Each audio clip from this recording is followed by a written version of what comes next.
తిరుమల గోశాల ఘటనపై భూమన కరుణాకర్ రెడ్డి చేసిన వ్యాఖ్యలకు దేవాదాయ శాఖ మంత్రి ఆనం రామనారాయణ రెడ్డి తీవ్రంగా స్పందించారు.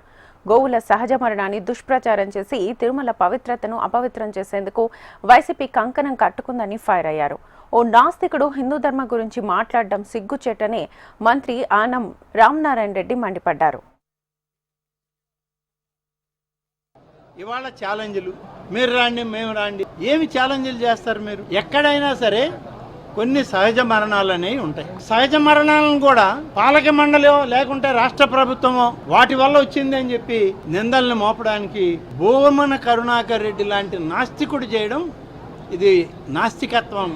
ఆయన 2 దఫాలు టీటీడీ చైర్మన్ చేశాడు, ఎమ్మెల్యే అయ్యాడు, మొత్తం దోపిడీకి గురైంది.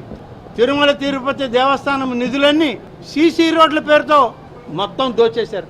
100 కోట్లు తిరుమల తిరుపతి దేవస్థానాన్ని అడ్డం పెట్టుకున్నారు. వీళ్ళు ఇవాళ ప్రభుత్వాన్ని, ఇవాళ పాలక వర్గాన్ని తప్పుపట్టే ప్రయత్నం చేస్తారు. అదేమంటే సవాళ్ళు, మేము సవాళ్ళు ఇచ్చినా మీరు రాలేదు. ఏంటి సవాళ్ళు, ఏంటి వచ్చేదేంటి? ఎక్కడో గోశాలలో సహజ మరణము, అనారోగ్యంతో ఒక గోవుకు చనిపోతే దాన్ని రాష్ట్ర ప్రభుత్వానికి అంటగడతారా? దేవాదాయ శాఖ మంత్రికి అంటగడతారా? లేకుంటే తిరుమల తిరుపతి దేవస్థానం చైర్మన్కి అంటగడతారా? ఏమన్నా బుద్ధి ఉండే పనులేనా వాళ్ళకి? నువ్వు ఒక నాస్తికుడివి. అటువంటి వాడు నీకు నాయకుడైతే నువ్వు ఒక నాస్తికుడివి, నువ్వు మాకు చెప్పడానికి వచ్చావా? గోశాలలో ఎలాంటి తప్పిదం లేదు. గోశాలలో ఉన్నటువంటి ఆవులకన్నిటికీ పవిత్రమైనటువంటి విధానంలో తిరుమల తిరుపతి దేవస్థానం అధికార యంత్రాంగం పనిచేస్తూ ఉంది. ఎలాంటి ఇబ్బంది లేదు.